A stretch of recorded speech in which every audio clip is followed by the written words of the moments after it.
आखिर किसने बनाई कच्ची सड़क से लेके ग्रेट ट्रंक रोड, और कौन था जिसने टेलीग्राफ को इंडिया में लाया, और किसने मानव के बल को रोका। नमस्कार दोस्तों, मैं आयुष। जैसा कि आपको पता कि आज मैं इस वीडियो में डलहौजी के बारे में बताऊंगा। डलहौजी कौन था, कहां से आया था, और अपने भारत को कौन कौन सी चीज़ें दे गया जो कि आज हम बहुत ही उसका यूज कर रहे हैं। यह स्कॉटलैंड से आया और ये एक कुलीन परिवार का सदस्य था। जब ये भारत को आता है तो ये भारत का गवर्नर जनरल बन जाता है। इससे पहले वो व्यापार के अध्यक्ष थे और उसी रूप में वो कार्य करते थे। डलहौजी को भारत के जितने भी महान गवर्नर हैं उनमें से एक माना जाता है। इतने सारे सुधार और इतने सारे कार्य किए हैं हमारे भारत देश के लिए। कुछ प्रमुख ऐसे हैं कि सैनिक सुधार और प्रशासनिक सुधार, डाक सुधार, इलेक्ट्रिक टेलीग्राफ को भारत में लाना। ये वो गवर्नर हैं जिन्होंने भारत को बहुत कुछ देकर गए हैं, जिन्होंने भारत को बहुत कुछ दिया। जैसे कि रेलवे है, रेलवे भी इनके द्वारा है। डाक का श्रेय भी इनको जाता है। तो हम पहले बात करेंगे सैन्य सुधार के बारे में। तो जो पंजाब, सिंध और अवध के जो विजय कंपनियां थी उनकी सीमा बढ़ा दी और सैन्य का हित उत्तर को दे दिया। और इसके साथ जो सेना का मुख्यालय था वो शिमला में स्थापित किया। अब शिमला में क्यों स्थापित किया? क्योंकि वहाँ पे जितने भी गवर्नर थे वो सेना से जुड़े हुए रहते थे, इसलिए इन्होंने शिमला जगह को चुना, मुख्यालय बना दिया वहाँ पे सेना का। फिर हम बात करेंगे प्रशासनिक सुधार। प्रशासनिक सुधार में पहला पॉइंट ये है कि जो पेशवा की पेंशन थी उसको लाया इन्होंने। 1853 में इस समिति आई। तो डलहौजी का मेन उद्देश्य ये था कि जो ब्रिटिश का शासन है उसको मजबूत करना, अर्थात भारत में केंद्रीकरण का सिद्धांत लाना और केंद्रीकरण अपनाना। उन्होंने परिषद में गवर्नर जनरल के प्रति उत्तरदायी हो गए। मतलब इसीलिए जितने भी न्याय, पुलिस और भूमि राजस्व से संबंधित अन्य सभी चीज़ों की शक्तियाँ स्टेट को दे दी। प्रशासनिक सुधार में हम बात कर रहे हैं, जिन्हें बंगाल के लेफ्टिनेंट गवर्नर की नियुक्ति की। जब नियुक्त की तो वो संसदीय अधिनियम के द्वारा इन्होंने नियुक्त की। किसकी? बंगाल के लेफ्टिनेंट गवर्नर की नियुक्ति कर दी 1853 में। डलहौजी ने अनियमित सेना बनाई जिसको पंजाब में तैनात किया। अब हम बात करेंगे रेलवे सुधार के बारे में। रेलवे सुधार में इन्होंने बहुत सारा काम किया। अब पॉइंट वाइज समझेंगे कि जो रेलवे थी कैसे आई, कैसे बनी, और पहली बार रेलवे कहाँ बनी और कितनी दूरी पे। बात करेंगे हम इस टॉपिक के अंदर। अब जब रेलवे सुधार की बात करते हैं तो जो डलहौजी थे, डलहौजी को ही रेलवे का जनक कहा जाने लगा, क्योंकि इन्होंने एक ऐसा नेटवर्क सोचा, एक ऐसी तकनीक कह लो या फिर कोई विधि कह लो। इन्होंने सोचा कि जितने भी बंदरगाह हैं, जितने भी मुख्य स्थल हैं और जितने भी राजनीतिक ज़रूरतें हैं वहाँ तक की रेलवे लाइन इन्होंने बिछाई। एक ऐसा नेटवर्क बनाया कि सारी ज़रूरतें वहाँ पर पूरी हो सकें। और पहली रेलवे लाइन 1853 में मुंबई से लेकर ठाणे तक इन्होंने एक रेलवे लाइन बिछाई। उन दोनों जगहों की दूरी 26 मील थी। इसी के चलते अगले ही वर्ष कोलकाता से लेकर रानीगढ़ कोयले क्षेत्र तक इन्होंने लाइन बिछाई।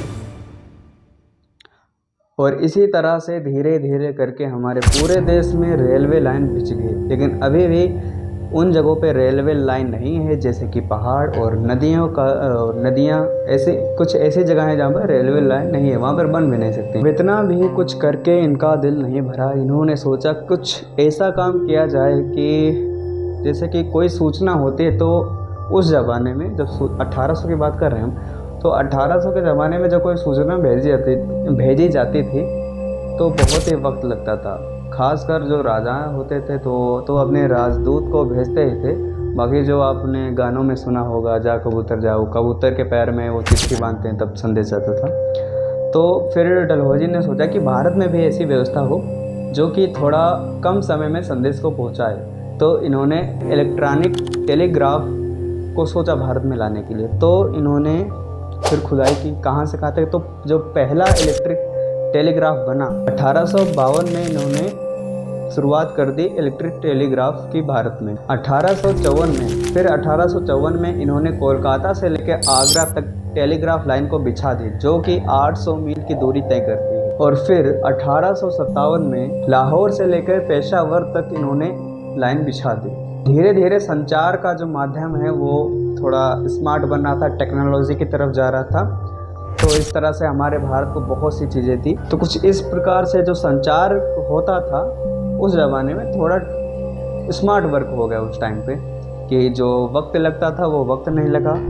और इस साइंस को भारत में लाया किसने? डलहौजी ने। संचार की बात हो रही है, उस संचार से ही संबंधित है हमारी डाक व्यवस्था या डाक सुधार।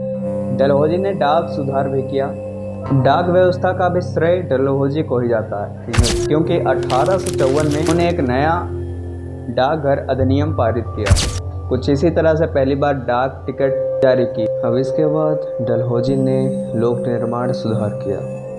जो लोक निर्माण था उसमें जो सामाजिक निर्माण का कार्य था वो पहले सैन्य बोर्ड के पास था।